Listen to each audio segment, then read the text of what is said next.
भारतीय जनता पार्टीचा भारतीय जनता पार्टीचा अरे वरंगाव सह कटोऱ्याचा वीज पुरवठा सुरळीत झालाच पाहिजे वरंगाव शहरासह कटोऱ्याचा पाणी पुरवठा योजनेवरील वीज पुरवठा सुरळीत झालाच पाहिजे भारतीय जनता पक्षाचा वरंगावकरांची पाणी टंचाई भासते अशा एमएससीबीने वीज पुरवठा सुरळीत केलाच पाहिजे वीज पुरवठा सुरळीत केलाच पाहिजे वीज पुरवठा सुरळीत केलाच पाहिजे वरंगावकरांना जो त्रास होता एमएससीबी मुळे तो त्रास कमी झालाच पाहिजे कटोऱ्यावर जॅकवेलवरती जे लाईन चालली जाते वारंवार ती लाईन सुरळीत झालीच पाहिजे या औरंगाबाद शहर किंवा कठोरा जागवेल हा जो वीज पुरवठा आहे या वीज पुरवठ्यासाठी आपण RDSS स्कीम अंतर्गत फुलगाव येथे एक नवीन उपकेंद्राची स्थापना नवीन उपकरणं बनवणार आहेत. तरी ते 1.5 वर्षापर्यंत ते काम पूर्ण कंप्लीट होईल आणि तोपर्यंत आता जे काही इंटरप्शन येत आहेत तर त्याला काही कारण आहे बर्ड फॉल्ट होतात किंवा काही झाडाच्या डंगा अडतात तर ते सुद्धा आता आपण आपल्याला म्हणणं आहे सर्व क्लिअर करतच आहोत आणि लोकांना व्यवस्थित 24/7 वीज पुरवठा देण्यात येईल याची हमी देतो. साहेब 2 दिवस झाले 2 दिवस झाले लाईन अवेळी जाते आहे. त्याची कारणं अशा आहे की काही 11 केव्ही म्हणजे मेन लाईनी उपकेंद्रातून येणाऱ्या लाईनीवरती जर का अचानक कुठे तार ब्रेक झाला तर तो लवकर कळत नाही कोणा ठिकाणी तार तुटलेला आहे. त्याला शोधण्यामध्ये अर्धा तास जातो आणि ते काम करण्यासाठी 1 तास लागतो. त्याच्यामुळे 1.5-2 तास त्याच्यात सहज जातो. अशा या पद्धतीचे 2-3 ठिकाणी मागच्या आठवड्यात 2 वेळेस असे फॉल्ट झाले. आता रात्रीच्या वेळेसच झाले. आता या कार्यकर्त्यांनी ठिय्या आंदोलन केलं यांचा असा आरोप आहे की महावितरणमुळे वरणगाव शहराचं पाणी लेट होते आहे.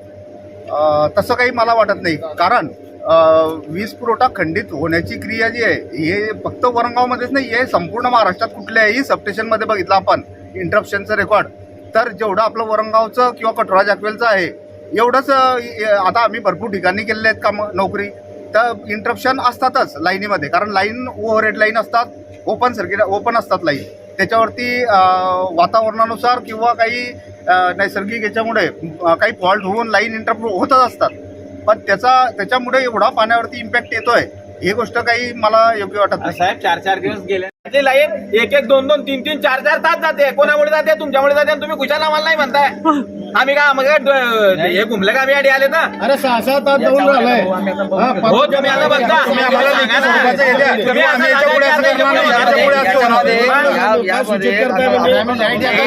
येत आहेत ते आपण कमीत कमी करण्याचा प्रयत्न करू. आज आम्ही त्याचा जॉईंट सर्वे वगैरे करून घेऊ आणि त्याच्यावर काय रेमेडीज करता येतील ते आम्ही 1-2 दिवसामध्ये तो प्रॉब्लेम आपला सॉल्व्ह करून घेऊ. कठोरा जॅकवेलवरून आपला शहराचा पाणी पुरवठा आहे तिथे आपलं जे विद्युत प्रवाह आहे सो मागील 8 ते 10 दिवसापासून म्हणजे इतर वेळेस कमी काळासाठी होतो 10 मिनटं 15 मिनटं अर्धा तासासाठी परंतु मागच्या आठवड्यात काही वेळा जास्त ब्रेकडाऊन झालेले आहेत आणि त्यामुळे 4-4 तास मध्यंतरी एक 12 तारखेला 6 तासपर्यंत आपलं बंद होतं. तर त्यामुळे शहराचं पाणी जेव्हा पाणी आपलं वीज पुरवठा सुरू होतो त्याच्यानंतर परत लाईन चार्ज व्हायला वगैरे याला वेळ लागतो आम्हाला टाकी भरायला वगैरे वेळ लागतो आणि जे टाकीवरतून पाणी चालू असतं ते जर का बंद झालं तर खाली लोकांना पाणी येत नाही आणि त्यानंतर मग त्या भागाला परत पाणी द्यावं लागतं त्यामुळं आमचा पाणी पुरवठा विस्कळीत होतो. कठोरा जाकवेल चा जो फिडर आहे हा फिडर आपल्या जुनी जी आपली लाईन आहे हातनूर गावठाण म्हणून त्यामध्ये भरपूर गावं आहेत त्या गावांच्या लाईनवरती तो पुरवठा आहे.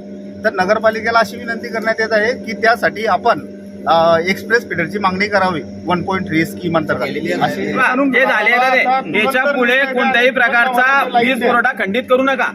काय करायचं नाही वीज पुरवठा छोटं जे करणार आम्हाला 2 महिने रेग्युलर पाणी उद्या त्याच्यानंतर काय करणार ते करा. तुम्हाला आजोळ विनंती असेल कारण की आज तुम्ही चांगल्या ठिकाणी राहता तुम्हाला पाणी नदीच्या जोड आम्हाला आधी पाणी नाही साहेब भाऊ काय सांगा तुम्हाला आंघोळीला पाणी नसते. तुम्हाला करायचंही असेल आज आम्ही भारतीय जनता पार्टीचे संपूर्ण पदाधिकारी करते इथे राहुल जंदाळे सर्व आम्ही सकाळपासून 11 वाजेपासून ठिय्या इथे सुरू केला. आमची एकच मागणी आहे की आज वरंगाव नगरपालिकेचे कर्मचारी पाणीचे जे अडथळे येत आहे ते अडथळे फेस करत ते पाणी पुरवठा त्यांनी सुरळीत केला. ते जे टाकी जे गाळ काढायचं होतं जॅक्युलर तिथं गाळ काढायचं काम केलं त्यानंतर ते काम करत आहे. पण 4 दिवसापासून या वरंगाव शहरातली लाईन सातत्याने 1-1, 2-2 तास जाते. कठोऱ्या फिडरवरची जी लाईन आहे ते सातत्याने जाते. तर आमची यांना अशी विनंती आहे की ते जे लाईन कठोरा एक्सप्रेस फिडरवरची जाते ते बंद करा. तिथे काय जे असेल ते काही करू नका. 2 महिने पाणी पुरवठा सुरळीत होऊ द्या. त्याच्यानंतर तुम्हाला काय करणार ते करा. त्याकरता ही मागणी त्यांना लावून धरली. त्याच्यानंतर दुसरी मागणी आहे की कठोरा येथे एक्सप्रेस फीडर व्हावं. हे कधीपासूनचा विषय चालू आहे. नगरपालिका प्रस्ताव देते, हे टाळाटाळ करताय. त्याकरता आताच माननीय मंत्री महोदय गिरीश महाजन साहेब आहे, त्यांच्याशी व्हिडिओ कॉलिंगवर बोलणं इथे झालेलं आहे. त्यांना सांगितलंय की इथे एक्सप्रेस फीडर देण्यात यावं. तालुक्याचे आमदार सावकारे साहेबांनी इथे विनंती केली आहे फोनवर. अशा प्रकारे यांना विनंती केली आहे. MSCBला आम्ही इथे लेखी आश्वासन घेतलं आहे की एक्सप्रेस फीडरचा तुम्हाला आज नवीन पत्र देतोय. नवीन पत्र पवार साहेब पाणी पुरवठा अभियंता एक शिव साहेब सचिन राऊत देत आहे. हे पत्र तुम्हाला आता आल्यानंतर त्याची तात्काळ तुम्ही प्रोसेस करा आणि तात्काळ ते मंजूर करा. ते मंजूर केलं तर आमचे जे वारा उद्याच्या टायमाला जे लाईन जाते किंवा आता लाईन जाते जाणार नाही. पण हे काम तुमच्या घरी पाणी नाहीये असं समजून तुम्ही करा. हे तुम्हाला विनंती आहे. यांना जर कधी नाही ऐकलं तर पूर्ण गावाचे लोक घेऊन सण आम्ही इथे बसू. आंदोलन करणं हे आमचं काही ध्येय नाहीये. आमचं एकच संकल्प ध्येय आहे की हे प्रॉब्लेम सॉल्व्ह झाला पाहिजे, समस्या सॉल्व्ह झाली पाहिजे.